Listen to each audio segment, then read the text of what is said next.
जय हिंद दोस्तों, स्वागत है आप सबका अपने इस ट्यूटोरियल में। तो आज के इस सेशन में हम जानने वाले हैं कि सुप्रीम कोर्ट के द्वारा जो आरक्षण के प्रावधानों में बदलाव किया गया, जिसके वजह से जिसके उपलक्ष्य में एससी एसटी के द्वारा आज 21 अगस्त को भारत बंद का आह्वान किया गया। तो आखिर में उन प्रावधानों में क्या ऐसा है जिसकी वजह से एससी एसटी वाले जो है इतना गुस्सा में है और साथ ही साथ जो है आज भारत बंद किए हैं।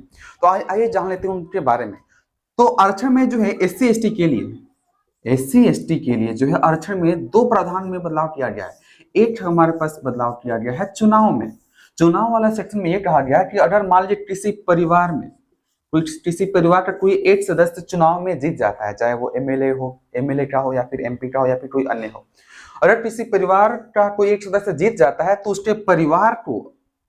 उसके परिवार को अगले पीढ़ी चाहे जो भी आ जाए, जैसे मान लीजिए बेटा आ गया या बेटी आ गई या पोता आ गया पोती आ गई, तो उन्हें जो है आरक्षण नहीं मिलेगा। मतलब आरक्षण के माध्यम से वो अब चुनाव नहीं लड़ेंगे। तो क्या उनका ये चुनाव लड़ने का अधिकार खत्म हो गया है? बिल्कुल नहीं। चुनाव लड़ने का अधिकार खत्म नहीं हुआ, बल्कि वो भी चुनाव लड़ सकते हैं, बशर्ते उन्हें आरक्षण नहीं मिलेगा। मतलब वो आरक्षण के माध्यम से चुनाव नहीं जीतेंगे, बशर्ते वो जनरल के साथ फाइट करते हुए चुनाव जीत सकते हैं। ठीक है ऐसा। तो एक तो प्रावधान ये है। दूसरा प्रावधान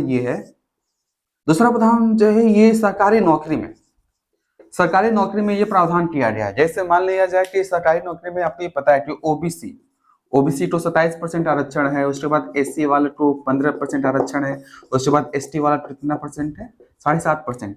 तो अब इसमें जो है ये कहा जा रहा है, जैसे मान लीजिए एससी को 15% दिया जा रहा है, एससी वाले को 15% आरक्षण दिया गया, तो इसमें जो भी जातियां हैं उन सभी में से कोई भी 15% में वो शामिल हो सकता है, कोई भी।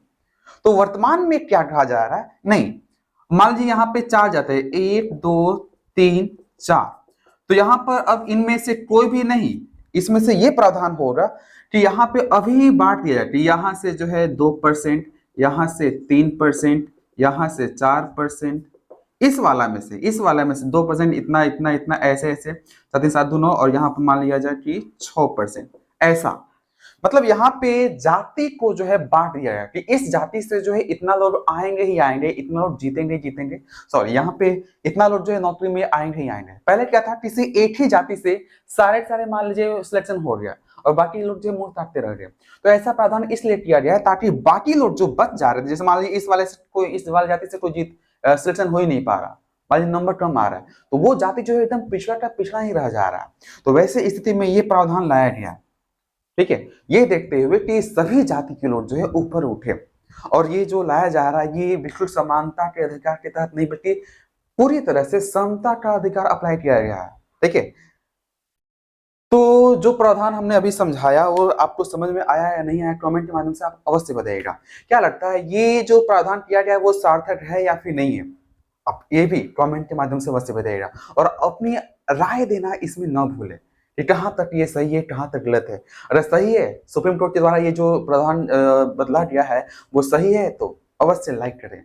अगर गलत है तो कितना गलत है वो भी आप अवश्य बताएं। क्या होना चाहिए वो भी आप बताइएगा। तो मिलते हैं अगले वीडियो में। जय हिंद, जय भारत।